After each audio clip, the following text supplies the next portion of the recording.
All right, just as they scrambled to stop the rising Trump campaign back in 2015, they're back in strafing mode again, making wild and scary predictions. Trump is promising to resort to an authoritarian tactic should he become president again. If you don't think he is dying to silence his critics in the media, think again. His top priority, if he becomes president again, is vengeance. Donald Trump uses Nazi terminology to dehumanize his opponents.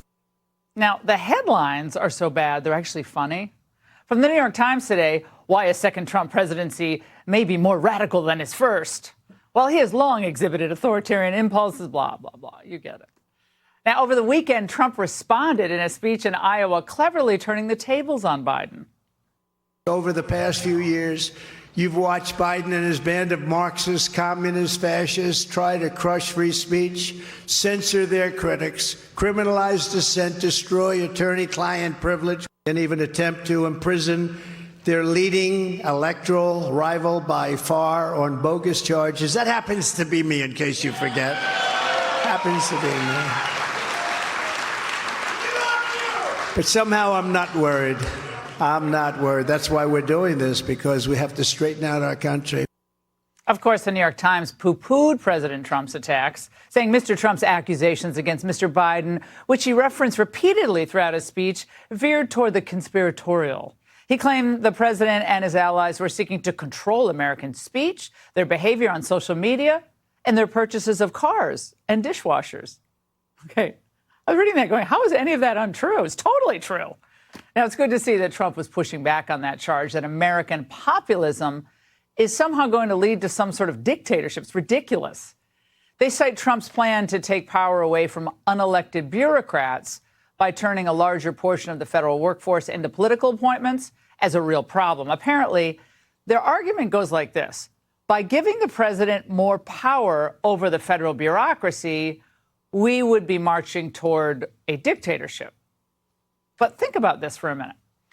In the first place, it's nice to see that the media finally admits that unelected bureaucrats wield a significant amount of power, just as we've always claimed. But now let's have a serious conversation about whether that's appropriate. Biden's supporters want to make sure that those bureaucrats are not chosen by the president or any elected official. They want a system whereby the bureaucracy hires its own members and promotions come from within. Now, remember, all that power held by unelected bureaucrats is wielded as the bureaucrats themselves want, not as the voters want. Welcome to the administrative state. Now, of course, the press would tell you that bureaucrats are proud civil servants, they're trustworthy because they are chosen by a neutral process, and they're supposed to act in accordance with the law. But no one, not a single person knows anything about how Washington works, believes that our bureaucracy is neutral. Everyone understands that the bureaucracy is just another branch of the Democratic Party. Now, for as long as I can remember, it's always been socially progressive, like the Democrat Party. It's always had a weakness for China, like the Democrat Party. It's very friendly to plutocrats who donate to the right politicians. And like the Democratic Party, it despises middle America, who it sees as fundamentally evil. Now, ask yourself this. At the Department of HHS, Health and Human Services, are they going to promote pro-lifers within the federal bureaucracy? At the Department of Education, are they going to promote people who believe in homeschooling? At the Department of Treasury, are they going to promote people who worry about the trade deficit? At the State Department, are they going to promote people who don't trust the EU or the CCP? And at the Pentagon, are they going to promote anyone who opposes having a woke military? Of course not, to any of those questions. We know that in every one of those agencies, you cannot reach the highest levels of the bureaucracy unless you buy into the woke establishment agenda. And what that means is obvious. If the American people vote for like the run-of-the-mill president, the weasels burrowed into the bureaucracy won't cause him or her too much trouble.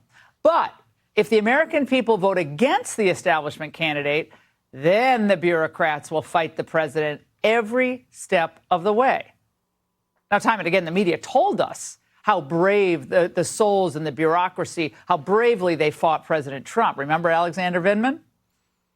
And once again, the allies of the permanent bureaucracy are trying to frighten you, saying if Trump wins, the world as we know it will end. You think this is a vote about whether or not we still have democracy in this country? It certainly is, and Donald Trump has told us exactly what he will do. He will not abide by the rulings of the courts. He will certainly appoint people to office, whether or not they can be confirmed by the Senate. Oh, really? She's worried about that? Well, I didn't hear Liz kick up any dust when the GAO ruled that the Biden administration had allowed 5 appointees to serve unlawfully, 3 of whom were still in their positions as of last February. By the way, the posts all needed Senate confirmation. And then, even though Trump left office per the Constitution on January 20th, 2021, the Trump derangement sufferers have to leapfrog to 2029.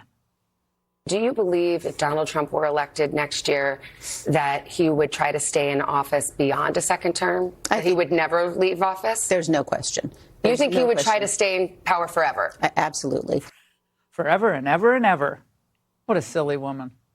You notice how she never makes a positive case for anyone else or makes any substantive arguments against Trump's economy or his views on foreign policy or argue for spending cuts. Does she ever do that, or has she ever taken on the bureaucracy?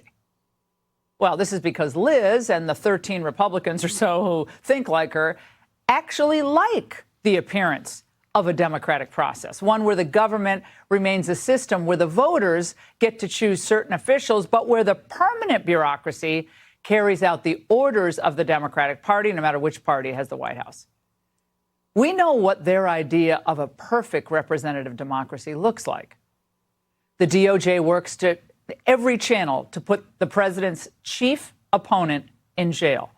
The DOJ flags parents who protest at school board meetings and devout Catholics as well. The DOD purges staff who aren't on board with the woke agenda. And of course, the ATF, they try to turn lawful gun owners into criminals.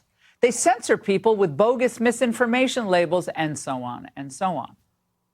Liberals and the completely deranged never-Trumpers love this setup. And they don't want someone like Trump to expose the scam.